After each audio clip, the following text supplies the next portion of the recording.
Assalamu alaikum. Problem analysis and solution using Python programming language এই সিরিজে আপনাকে স্বাগতম। আজকের এ পর্যায়ে আমরা একটি প্রবলেম নিয়ে আলোচনা করব, সেটা হচ্ছে আপনার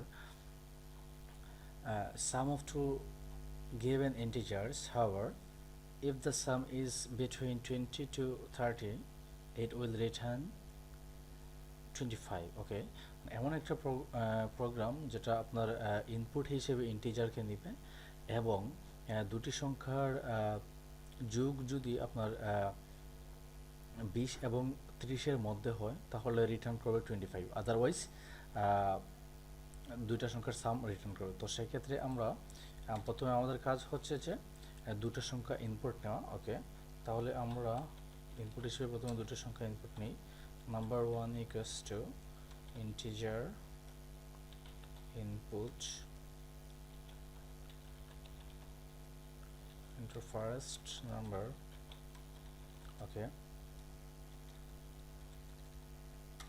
আচ্ছা, তাহলে আমরা ইন্টিজার দেওয়ার রিজনটা হচ্ছে আমরা জানি যে ইনপুট হিসেবে স্ট্রিং হিসেবে ইনপুট নেয়, তাহলে আমরা স্ট্রিং থেকে ইন্টিজারে টাইপ কাস্টিং করে নিলাম প্রথম নাম্বারটাকে।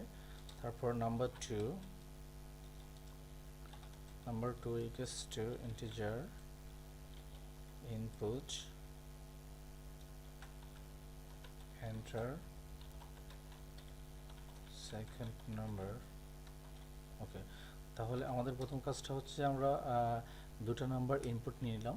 তারপরে কাজটা হচ্ছে যে আমাদেরকে দুটো নাম্বারের সামটা বের করতে হবে। তাহলে sum equals to number 1 plus number 2, number 1 plus number 2।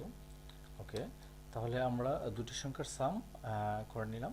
তারপরে আমরা চেক করতে হবে যে ওই দুটি সংখ্যার সাম এর ভ্যালুটা 20 এবং 30-র মধ্যে কিনা। যদি 20 এবং 30-র মধ্যে হয় তাহলে আমাদের রিটার্ন করতে হবে 25। তাহলে কি করতে হবে, আমরা একটা কন্ডিশন কন্টিনিউ করতে হবে। If some in range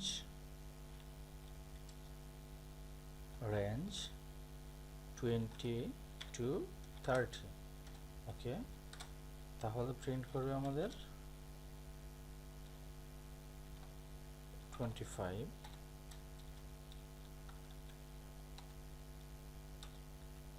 else print করবে আমাদের সাম।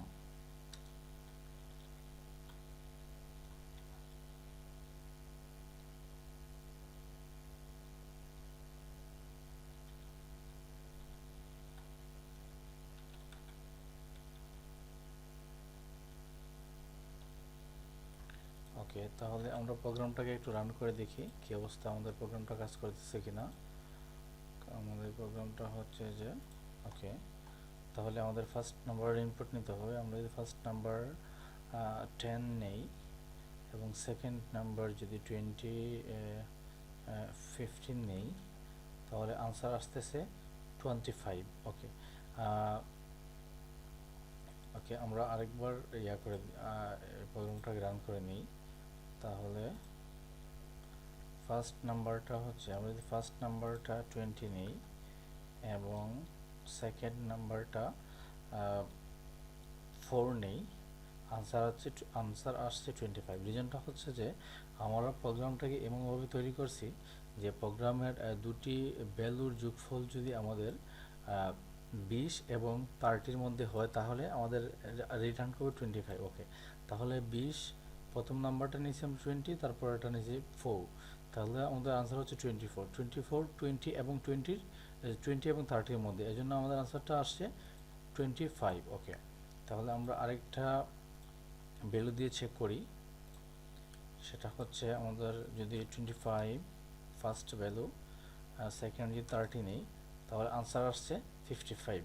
তাহলে দেখেন 25 এবং 30 আনসার 55, সামটা হচ্ছে আমাদের 55, সামটা কিন্তু আমাদের 20 এবং 30-র মধ্যে নয়, এজন্য আমাদের ভ্যালুটা রিটার্ন করছি আমরা 25 রিটার্ন করছি। ওকে, তাহলে যদি আমি প্রোগ্রামের সারমর্মটা বলি, আমাদের প্রবলেমটা ছিল ইউজারের কাছ থেকে দুটি নাম্বার ইনপুট নিব, দুটি নাম্বার ইনপুট নেওয়ার পর ও দুটি নাম্বারকে সাম করব। সামের ভ্যালু যদি আপনার 20 এবং 30-র মধ্যে হয় তাহলে আমাদের রিটার্ন করতে হবে 25, আদারওয়াইজ আমাদের সামটাকে প্রিন্ট করে নিব। তো এক্ষেত্রে আমরা কী করলাম, প্রথমে একটা ভ্যালু ইনপুট হিসেবে নিলাম নাম্বার 1-এর মধ্যে, ইনপুট হিসেবে নাম্বার 2-র মধ্যে আমরা দ্বিতীয় ভ্যালুটা নিলাম। আচ্ছা, তাহলে এই জায়গায় আমরা ইন্টিজার দেওয়ার রিজনটা হচ্ছে প্রথম যে ভ্যালুটা আসবে এটা কিন্তু আমাদের ডিফল্ট স্ট্রিং হিসেবে নেওয়া হয়। তাহলে আমরা স্ট্রিং থেকে ইন্টিজারে কনভার্ট করে নিলাম, মানে টাইপ কাস্টিং করে নিলাম, দুটোকে আমরা টাইপ কাস্টিং করে নিলাম। তারপর আমরা কী করলাম, সাম করে নিলাম। সাম করার পরে আমরা চেক করলাম আমাদের সামটা কি ইন রেঞ্জ। পাইথনে রেঞ্জ নামে একটা ফাংশন আছে যেটা আপনার দুটো ভ্যালুর মধ্যে রেঞ্জটা তৈরি করবে, লাইক 20 to 30-র মধ্যে চেক করবে সেটা। তাহলে আমরা চেক করলাম আমাদের সামটা কি 20 to 30-র মধ্যে।